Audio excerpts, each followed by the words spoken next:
हत्या हुई है। गोली मारकर केंद्रीय मंत्री की नातिन की हत्या कर दी गई। कट्टे से पति ने ही गोली मारकर हत्या की। मौके से फरार हुआ आरोपी पति जीतन राम मांझी के भांजे की बेटी थी मृतका।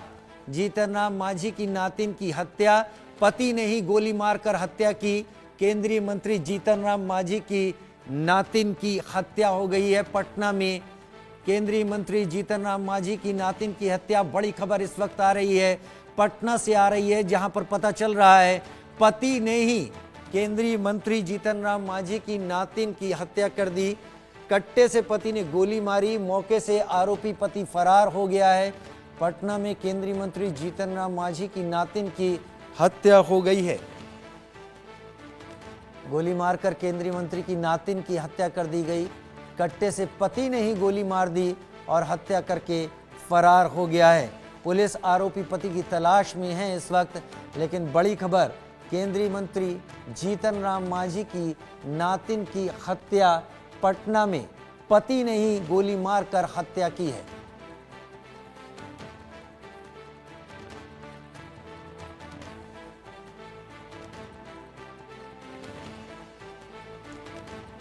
एक बार फिर से बता दें, बड़ी खबर, पटना में केंद्रीय मंत्री जीतन राम मांझी की नातिन की हत्या हो गई है। गोली मारकर पति ने ही हत्या की है और गोली मारने के बाद पति फरार हो गया है।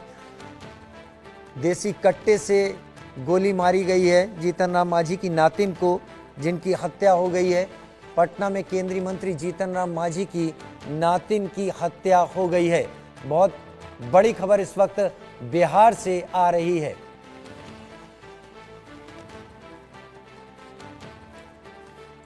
मौके से आरोपी पति फरार हो गया है, जिसकी तलाश में पुलिस है।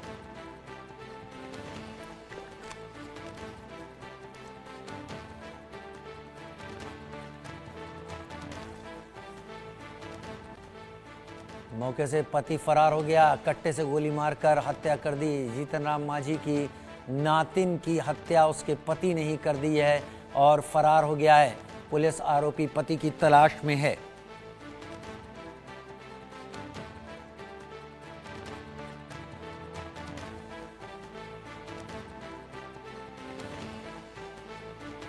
एक बार फिर आपको बता दें, पटना में केंद्रीय मंत्री जीतन राम मांझी की नातिन की हत्या हो गई। गोली मारकर केंद्रीय मंत्री जीतन राम मांझी की नातिन की हत्या कर दी गई। पति ने ही देसी कट्टे से गोली मारकर हत्या कर दी और उसके बाद आरोपी पति फरार हो गया है, जिसकी तलाश में बिहार पुलिस इस वक्त लग गई है। पटना में केंद्रीय मंत्री जीतन राम मांझी की नातिन की हत्या आरोपी जीतन राम मांझी के भांजे की बेटी थी मृतका।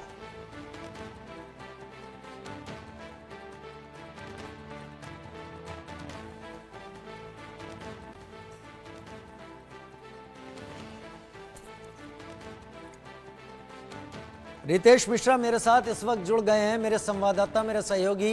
रितेश, विस्तार से बताएं जानकारी, कब हुआ, क्या हो रहा है अभी तक, क्या जानकारी? बिल्कुल, देखिए कि जो केंद्रीय मंत्री हैं जीतन राम मांझी, उन्हीं की नातिन, रिश्ते में ये नातिन लगती हैं, उनके भांजे की ये बेटी हैं और इनकी हत्या इनके पति ने ही गोली मारकर कर दी है। मौके से फरार हो गया है। गया कि ये पूरी वारदात थी और जो मृतका थी उसका नाम सुषमा बताया जा रहा है और ये भी जानकारी निकल कर सामने आ रही है कि लव मैरिज किया था, इंटरकास्ट ये शादी हुई थी और तकरीबन 14 साल हो गए थे शादी को। लेकिन अचानक क्या कुछ हुआ कि जो पति है उसने कट्टा से गोली मार दी और फिर फरार हो गया है। पुलिस ने कट्टा जब्त कर लिया है और पूरे मामले की तफ्तीश कर रही है कि आखिर क्या कुछ वो कारण रहे हैं, क्या कुछ वो हालात रहे हैं जिसकी वजह से उसने अपनी पत्नी की गोली मारकर हत्या कर दी है। लेकिन सबसे बड़ा सवाल है कि देखिए कि पुलिस प्रशासन अब जैसे ही अगर बयान लेने की कोशिश की जाती है तो पुलिस अपना पल्ला ये झाड़ती है कि ये आपसी विवाद का मामला है और इसमें हत्या हो गई। लेकिन इसमें पुलिस पर इसलिए सवाल उठेंगे, चलिए आपसी विवाद का मामला है, हत्या हो गई, लेकिन हत्यारे के पास हथियार कहां से आ गया, उसके पास अवैध कट्टा कहां से आ गया, कट्टा बनाता कौन है, कट्टा बेचता कौन है, कट्टा की सप्लाई कौन करता है, ये भी बहुत बड़ा सवाल है और यही कारण है कि पुलिस पर सवाल उठते हैं कि आप बेहतर पुलिसिंग की बात करते हैं, लेकिन आखिर ये सारी चीजें अवैध जो हथियार है, असलहे हैं, वो मिल रहे हैं, तभी इस तरह से हत्याएं हो रही हैं। तो लेकिन केंद्रीय लेकिन मंत्री लेकिन लेकिन जो शख्स जीतन राम मांझी केंद्रीय मंत्री से जुड़ा हुआ हो, कम से कम वो प्रभावशाली परिवार से आता हुआ है, ये बात तो समझ में आती है। क्या इतना आसान हो सकता है पुलिस के लिए भी इस प्रभावशाली परिवार के किसी भी सदस्य पर बिना किसी अपराध के हुए हाथ डालना या पता कर पाना उसके पास क्या है क्या नहीं? देखिए, सबसे बड़ी बात है कि ये बिल्कुल सही कहा आपने कि वो उस पर हाथ डालना काफी मुश्किल होता है, काफी परेशानी होती है पुलिस की भी। लेकिन देखिए कि आप वहां हाथ नहीं डाल सकते हैं, लेकिन सप्लायर पे तो आप हाथ डाल ही सकते हैं। तो यहाँ पर सबसे बड़ी बात है कि इस तरह से बिहार में लगातार हत्याओं का जो दौर है, जो एक समय पहले जंगल राज का जो बार बार जिक्र होता है, सिचुएशन उसी तरह से हो गया है। और मैं इसलिए इस बात की तरफ मैं फोकस कर रहा हूं कि पुलिस कोई भी मैं घटना देखता हूं जहां अगर आपसी विवाद में हत्या होती है तो पुलिस वहां खुद को कवर अप करती है कि देखिए ना, ये आपसी विवाद का मामला है, ये आपसी रंजिश का मामला है और इसी वजह से ये हत्या हुई है। और सबसे बड़ी बात है कि एसएचओ से लेकर जो डीजीपी हैं सूबे के, वो तक इस तरह से जो भी इस तरह से घटनाएं होती हैं उसे कवर अप करने की कोशिश करते हैं कि चलिए आपसी विवाद है इसलिए हो गया, इसमें पुलिस फेल्योर का कोई मामला नहीं बनता है। चलिए ये आपसी विवाद है, आपसी विवाद में मारपीट तक सारी चीजें आप उसको जस्टिफाई कर सकते हैं, लेकिन किसी की आपसी विवाद में हत्या हो जाना वो जस्टिफाई नहीं किया जा सकता है, क्योंकि अवैध हथियार आ रहा है। वो हथियार कहां से आ रहा है, क्यों इतनी आसानी से लोगों को हथियार मिल जा रहा है, क्यों लोग इतने बेखौफ हो जा रहे हैं कि आपसी विवाद में भी हत्या करने से वो गुरेज नहीं कर रहे हैं, वो बाज नहीं आ रहे हैं।